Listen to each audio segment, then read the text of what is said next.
No one's here yet. That's why I'm not talking. I don't know what I set down here that got wet and rusted.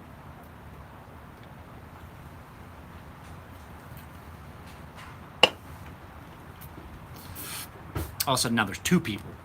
Went from none to two. Well, hello, Preston.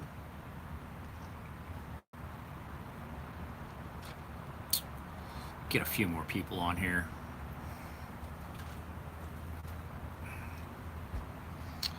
8. Not a thing. So there's like 10 of us here. So, wow, I left those sit too long, didn't I? That's some nastiness. I was watching a video. How's my day going? Well, better if I had stuff to sharpen and make some money. I watched a video earlier. I'm not going to call out another YouTuber. I saw his video and I 100% disagreed with how he was using the strops. So I wanted to, in response to that, do a quick video about how to properly use a strop. I am cleaning my stones off that have sat idle and unused for 2 days. My body still hurts though, guys. I don't know if you watched. I did 3 videos today and put them up. They were not difficult to do. So let's get to the meat and potatoes of it, because my wife's making supper. As soon as she tells me supper's ready, I'm gonna go fucking eat. So, using a strop properly. Cool, Preston, that's fine. Cool. How do I clean my Edge Pro stones? I usually don't clean them too much. I flatten them. If they start to get a little slick, like they're getting full, I use magic eraser, the one like the Mr. Clean magic eraser. I scrub it, or I'll use a green scrubby pad. So, but back to the meat and potatoes of strops. So this is my paddle strop that Marla White made for me. But I have several other strops. I have a strop in there that I use for my straight razor. I have strops that I use for knives. The balsa wood, I use the balsa wood ones on straight razors just as a finish after I've sharpened. But it doesn't matter what you're stropping. There's a couple keys to using a strop properly. And if you can see, mine gets used a lot because there's metal embedded in that stuff. All of my strops get used a lot. Not just 100% on customers' knives. That's how I maintain my knives, is with a strop. It's fundamentally historically one of the best ways to do it. I did a strop video a while ago talking about different strops, but I think this is in response to a video I saw earlier, like how not to use a strop. So I watched this guy using the strop, and he's just, you could see in the video, he's just pushing hard. Like, take that burn. And I was like, oh, no, that's not how you use a strop. There should be almost no pressure. When you use a strop, there's none. Especially a straight razor strop. So this is my Ultratech, and it needed a quick touch up. So I figured while I was out here doing it. So the key point, no matter what you're doing, no matter what strop you're using, no pressure. No pressure. A leather strop, like a plain leather strop, is fine for touching up the edge on a lot of knives. This one's loaded with chromium oxide. The ones in the drawer are loaded with diamond. They actually turn into, when you start loading those with a diamond, you've gone from it truly being a strop like that. This still is in kind of the same realm. You go from being a strop, strictly a strop, to almost being another stone. Super fine. But basically the whole point of using a strop is, as you use a knife, little micro serrations, your edge gets all knocked out of whack, and when you lay it on a strop, it just kind of works those, it's just abrasive enough to bring those little bent areas of your micro serrations back in where they're supposed to be. People have been doing that for hundreds, if not thousands of years, maintaining an edge. You can go a straight razor, you can go 6 months without. Me, I don't shave as often. You can get away with a lot longer if you've got a beard and you're only doing like some minor trimming. 6 months for a honing on a straight razor, and you should still be good. You just touch it up on that strop whenever you use it. But if you use your stropping properly, you're going to burnish off the sharpening part of your edge. You're going to screw up your edge completely, because what happens is, see, this is your your really super fine edge, and this is your strop, and the material of the strop is soft. That allows you, if you're not using much pressure, it's going to kind of go over, and then on this side again, it'll go over a little bit, and that's what you want, because you want it to bring those up and bring them up to and touching and straighten any deformities in that edge out. The problem is you push too hard, and then that material is able to go up and over.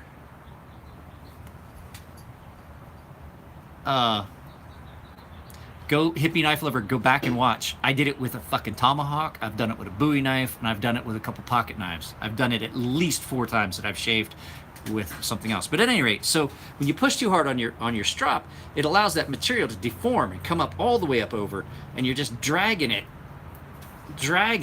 And I see people keep like straight razor strops. You got to keep them tight, no pressure, just back and forth.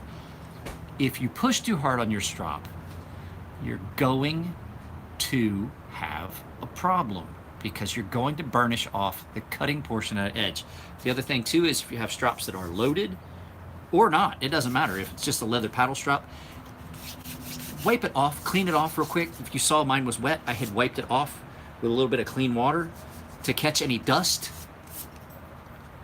because it's dusty here in San Diego. I live a stone's throw from the freeway, which means that I get a lot of road dust and stuff like that. Here, let me point it out to you.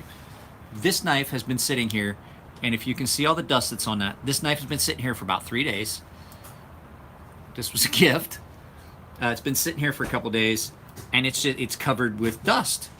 And if you've got stuff that's on your strop that is not what you want, you can run into problems where you're kind of putting abrasives into the mix. So, like I said, no pressure and just a consistent, even stroke. Like this knife is just pretty much straight. Consistent, even stroke, maintain your angle, but you don't have to maintain an angle, Josh. You don't. See, this everybody seems to think it's got to be perfect. It's not. I'm not even looking. And granted, I do this a lot, but the fact is, if you get it on there and you're not using too much pressure, it's gonna fucking conform to that edge. Look at that. That's all I'm doing. And so this wasn't, this had gotten used, this got used. I'm not big on automatics, but this did get used, and it was dull. And so I've just, in the course of showing you guys this, I've stropped it enough that we should be. It's not, still got a little nick in it. It's not rocket surgery, guys. Biggest problem people make, lifting it up too high, too abrupt of an angle, and pushing too hard. That's the biggest problems. Now, let's see this. I have my Leatherman out here, and so one of the things that happens is you get serrated blades. Well, a serrated blade also has a side that is almost, so these are all pretty much chisel ground. You can do the same thing.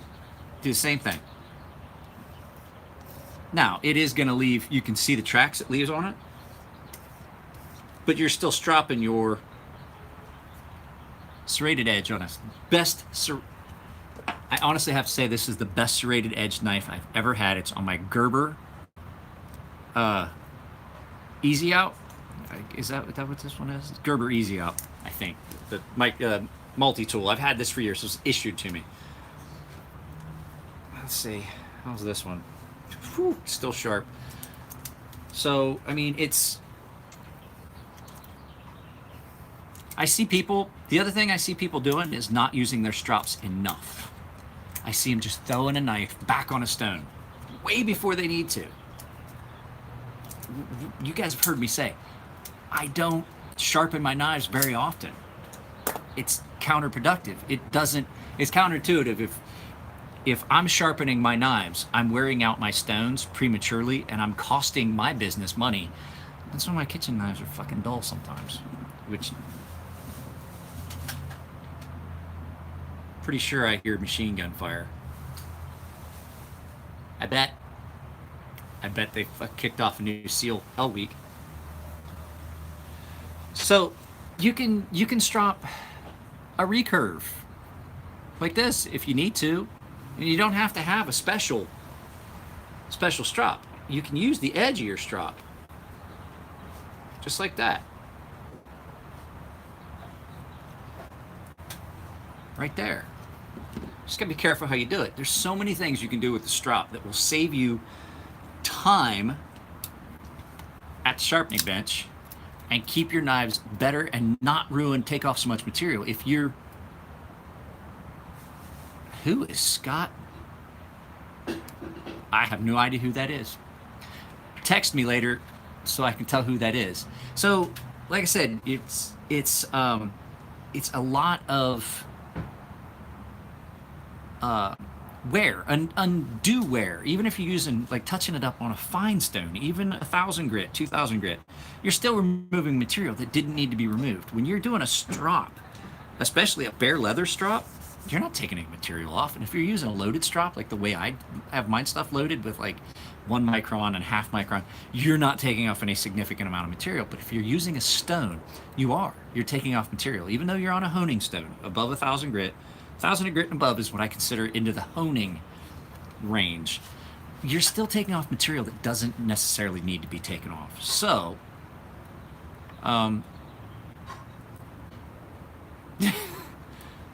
well, Cody, I spent a good bit of time downrange, and the sound of machine gun fire, even at the distance, is one that perks your interest. Like, I hear that. Something's happening. I should probably put on my boots, because that shit might be headed this way.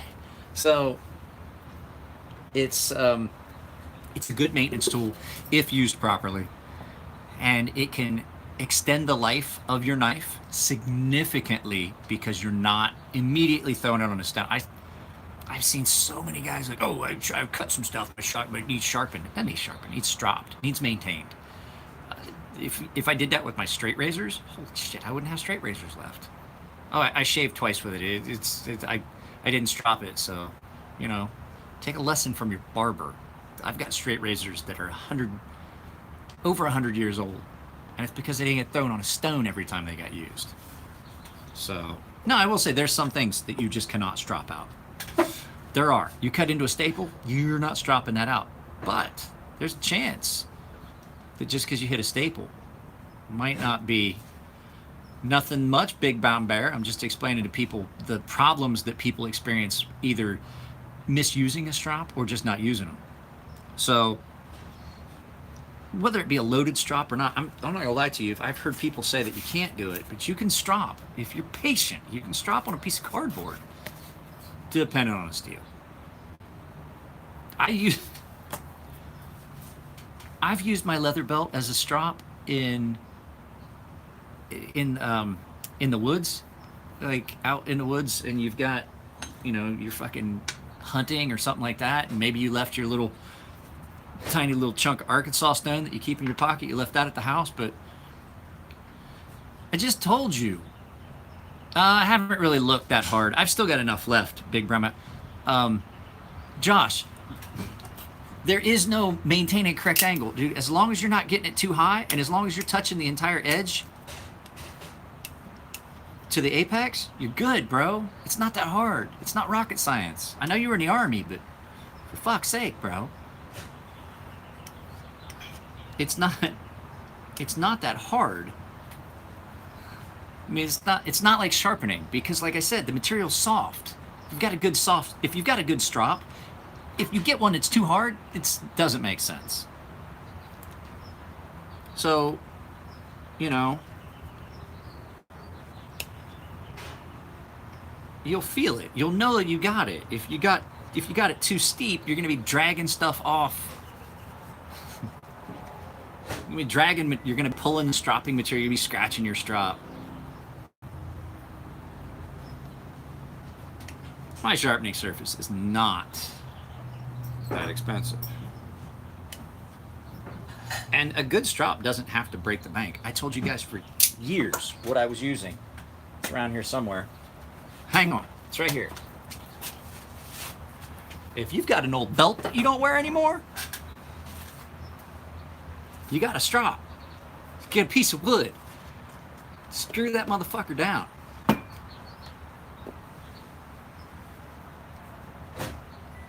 Of course you can use them on steel blades. Eldridge, that's silly. I wouldn't say the aiming thing. You can use the edge, can you use, yes, of course you can on steel blades. Everything's harder for Army guys, Cody Moore, especially the aiming. I don't think Josh's got a problem with the aiming thing. Josh was a scout sniper? Is that what you were, Josh? If he's still here. But this was just well-developed forearms. No, that's not what Ranger sniper. So that's not all you can use those for.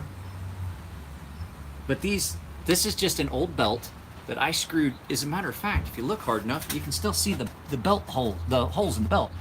I screwed it to a piece of wood. So there's a screw here, a couple screws here, and then I screwed a couple pieces that were left over the screws so I wouldn't hit them. Perfectly good as a strop. I see people, that's the other thing. People spend so much fucking money on strops. Now, I'm not gonna lie to you. I would buy this.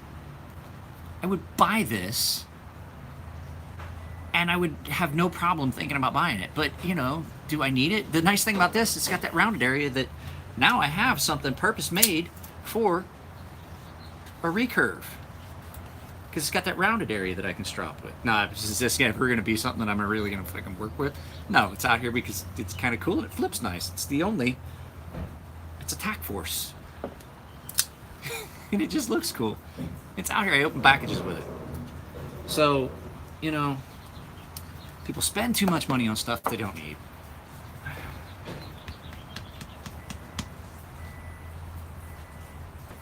Or, I don't know him, but I know Marla, who makes these.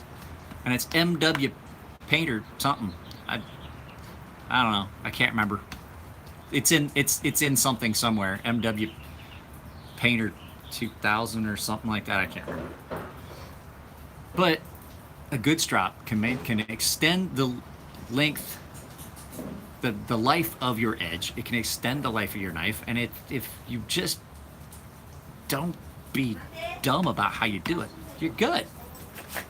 So I keep mine in this little envelope here.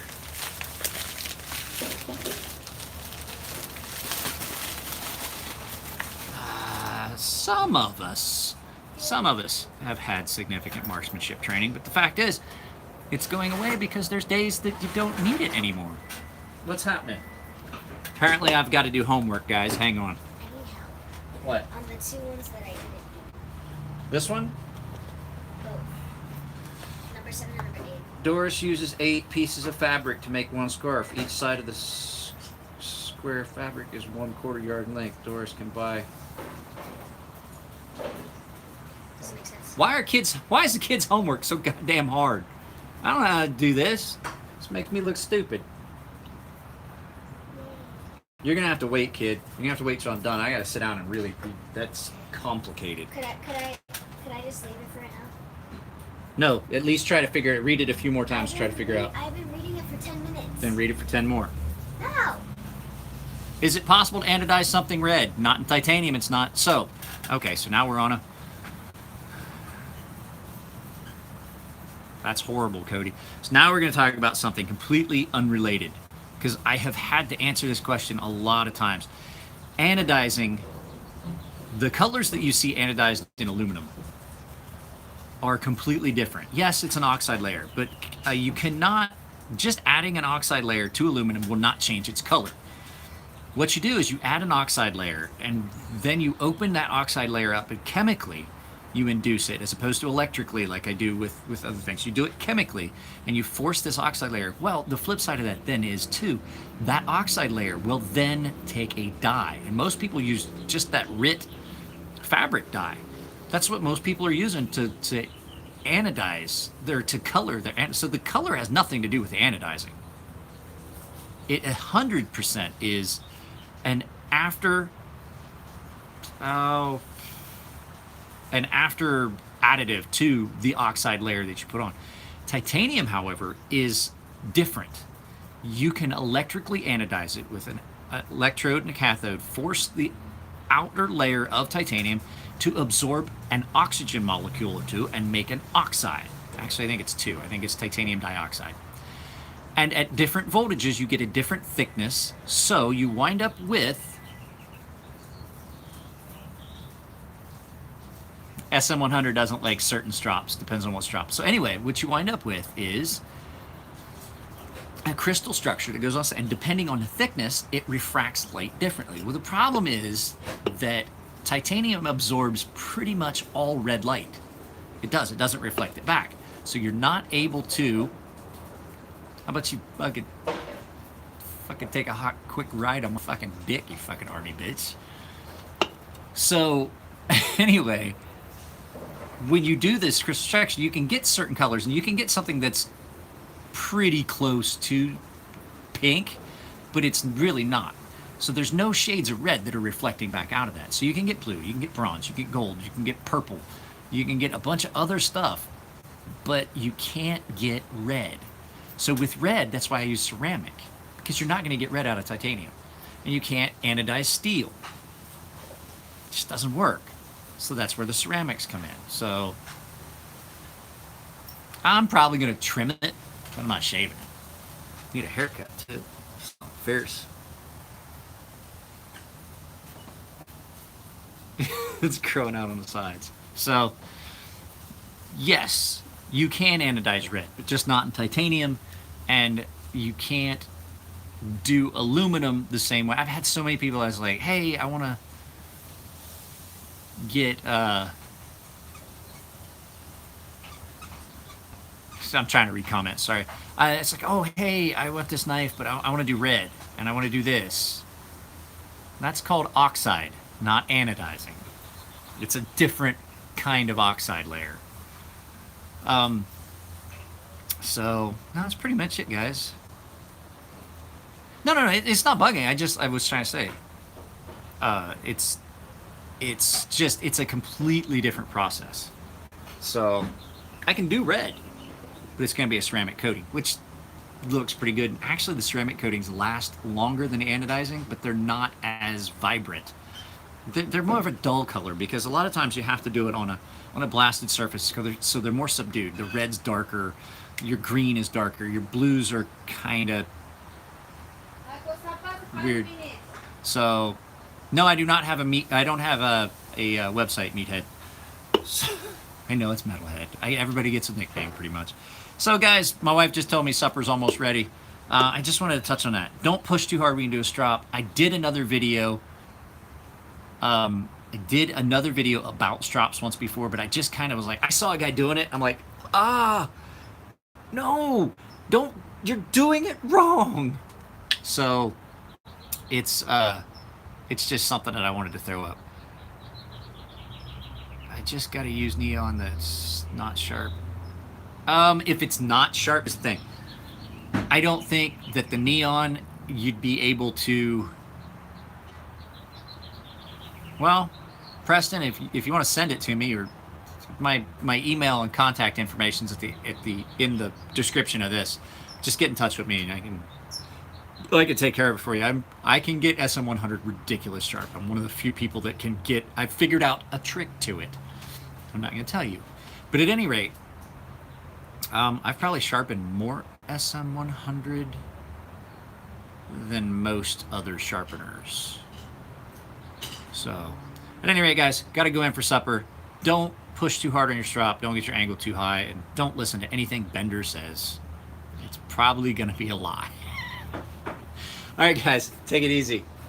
Go find the video. I put up 3 videos today. Go find them, and there's some information in there, too. Later.